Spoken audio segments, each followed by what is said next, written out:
যখন কিছু রান্না করতে ইচ্ছে করে না তখন এরকম ঝটপট সবজি দিয়ে পাতলা খিচুড়ি রান্না করে নিন। তো এই জন্য আমি মুগ ডাল ভেজে নিলাম কিছুটা।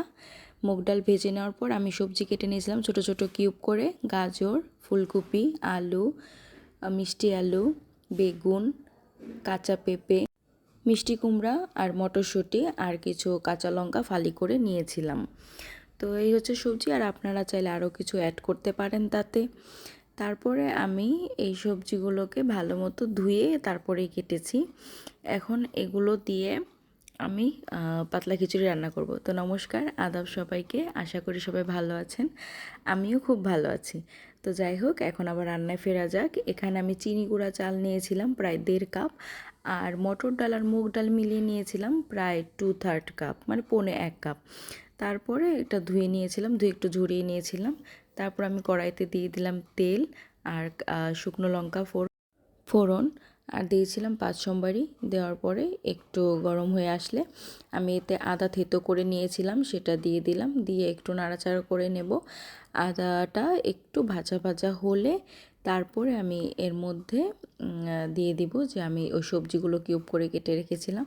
তার মধ্যে যে শক্ত সবজিগুলো ওগুলো আমি একটু আগে দেব, যেমন আলু, কাঁচা পেঁপে, গাজর, এগুলো একটু আগে দিয়ে দিব। আগে দিয়ে একটু নাড়াচাড়া করে একটু ভাজা ভাজা করে আমি এর মধ্যে দিয়ে দেব সেই ধুয়ে রাখা চাল আর ডালের মিশ্রণটা।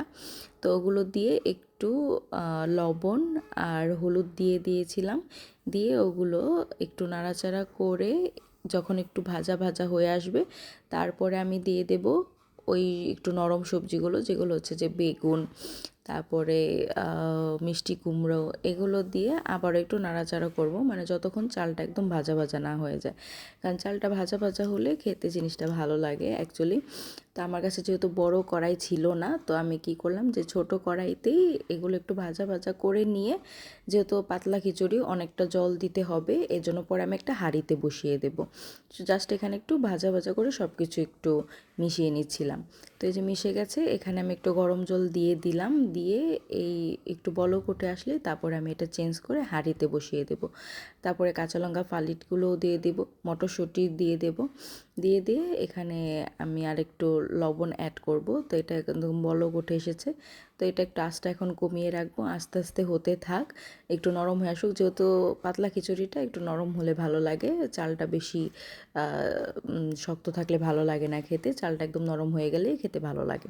তো যেহেতু আমি লবণ আরও অ্যাড করলাম, আর এখানে আমি অ্যাড করলাম ধনে গুঁড়ো আর হচ্ছে জিরে গুঁড়ো। তো কতটুকু জল দিবেন এটা আসলে আপনারা কতটা পাতলা খেতে চান এটার উপরে নির্ভর করে। তা আমি তারপরে পাঁপড় ভেজে নিয়েছিলাম, পরিবেশন করেছিলাম। আপনারা ওই শীতে এরকম সুন্দর সবজি খিচুড়ি রান্না করতে পারেন। Thanks for watching, stay tune until my next video.